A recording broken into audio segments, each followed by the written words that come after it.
In this video, I'm going to be showing you how you can apply bokeh or blur in the background using Photoshop. I'm going to show you how you can change this image from this into this. Let's go into the tutorial. So the first thing you should do is duplicating your layer. You press on your layer, the background layer, right click and say duplicate layer. So we are going to duplicate layer as a background copy. Then you press OK. After duplicating the layer, we are going to be working with that layer. So the first thing you should put into your head is you're working with the background and the subject. So you're going to separate the subject from the background. By this, you have to select the subject out of the background. So you go into select in the taskbar, you press select and then press subject. By pressing subject, the Photoshop is going to automatically select the subject. Automatically select the subject away from the background. Then boom, you've selected your subject. But when you look very closely, this is not a perfect selection. This is not a perfect selection you've made. So we go on to and we select quick selection. By pressing quick selection, you can reduce its size by pressing the brackets on your keyboard. The bracket keys on your keyboard, and then press alternative. By pressing alternative and then you left click, you start deselecting where you don't want to select. This will be a bit simpler if your computer is faster than mine. So you press alternative and then you press that quick selection and deselect where you don't want to select. This happens when the computer is a bit slow like mine, but if yours is a bit faster, it will be easier. So you go on, we shall come back at that eyebrow which is not selected. You select here, you select here. So my computer is a bit slow. I'm not going to be basing on this quick selection. So you're going to press the quick mask. You can press Q or this. You press the quick mask. By pressing the quick mask, you have the option of using the brush. You will be using the brush to select. So I get my brush. Make sure your brush is at 100% opacity, 100% flow, and 0% smoothing. So you can reduce its size by pressing the bracket keys on the keyboard. So I go on and wrap. So I have black as my color, but you can interchange it to, you switch the background colors and foreground. You put it into white. So you come and you rub with white. You rub with white. There you go. In case of any mistake, you can go back into black and you rub. In this video, I'm teaching you how you can get you can add blur into your background. But I'll be doing a video to brief you through the selection, different selection tools. So you go and rub the perfect. In case of any mistake, you go back. In case of any mistake, you change the colors. The ear is well selected, but there is some glitches here. Most times people use the pen tool, but I find this a bit easier. I would have been faster, but I'm teaching you right here. So go on and find any glitches here. So we are using the brush. So you see we didn't select here. So you can press Q and go on to your quick selection. That will be a bit faster. That didn't solve my problem. So you can select inverse. When you select inverse, that means you're selecting the background now. You can interchange those selections. So since I'm working with the background, I can just select here without pressing the alternative and it will select that. My computer is a bit slow, but yours should be faster. So I go on and select. I press the alternative. I deselect the cloth. I deselect the cloth.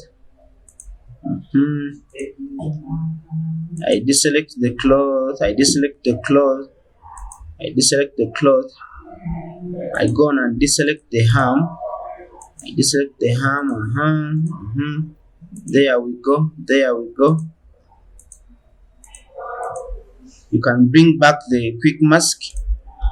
There you go. So by pressing the quick mask, you can come on and perfect.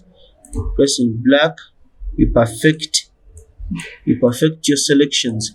You perfect your selections. You perfect your selections. Go on rubbing, brushing to perfect your selections. Go on brushing the arm. And I think that is at least better. So remember I told you we shall be back at our eyebrows. So you go on perfecting. So we come back at our eyebrows and we also brush with the brush.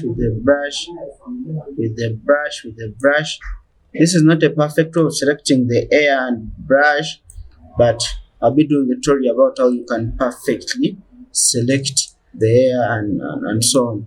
So with it, I can just press the quick mask.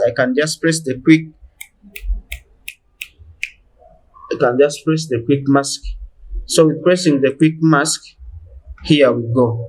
I have the background selected. So I select inverse and boom, we have selected our subject. So with selecting our subject, you go on and press the right click.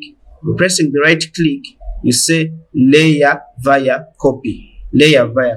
So with this, I have my subject on a blank background, as you see. And when I bring back my layers, you have it with the background. So what is our next thing? We have the subject alone on its layer. You see layer 1 is filled with the subject alone, but if you look at the background copy consists of the subject and the background.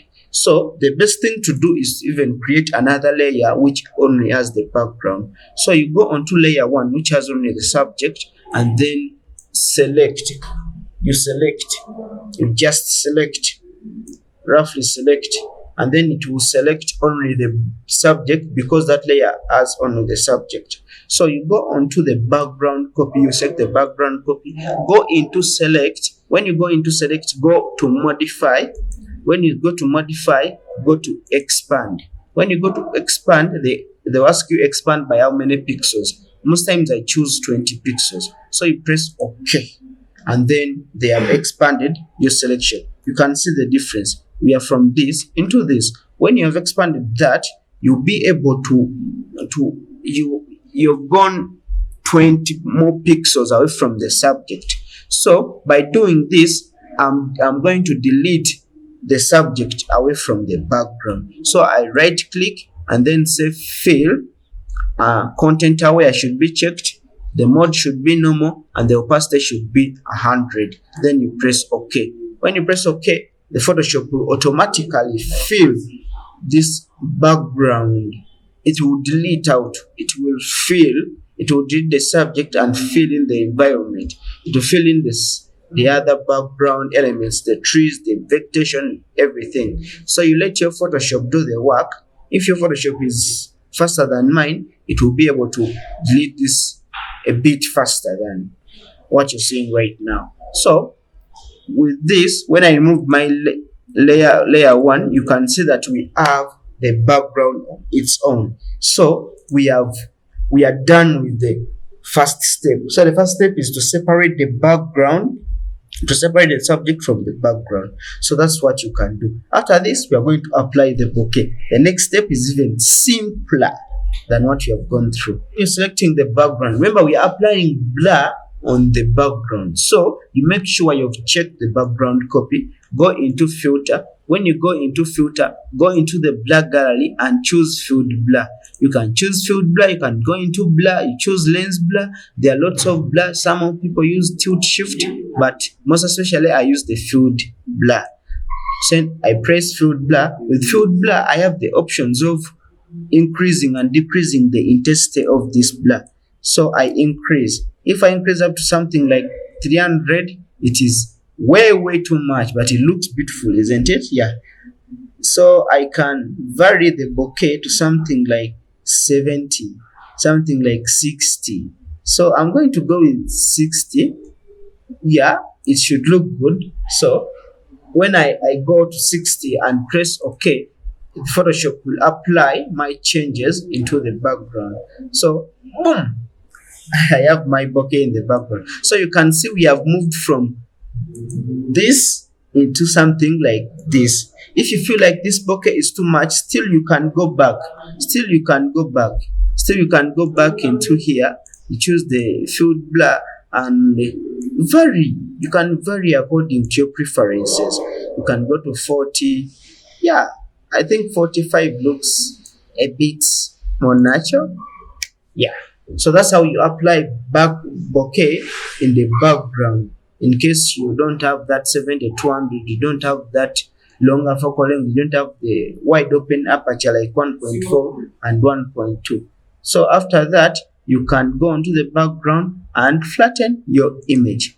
Thank you for watching this tutorial. I'll be doing more tutorials regarding everything you should know about Photoshop. Please remember to subscribe on this channel. Until we meet again.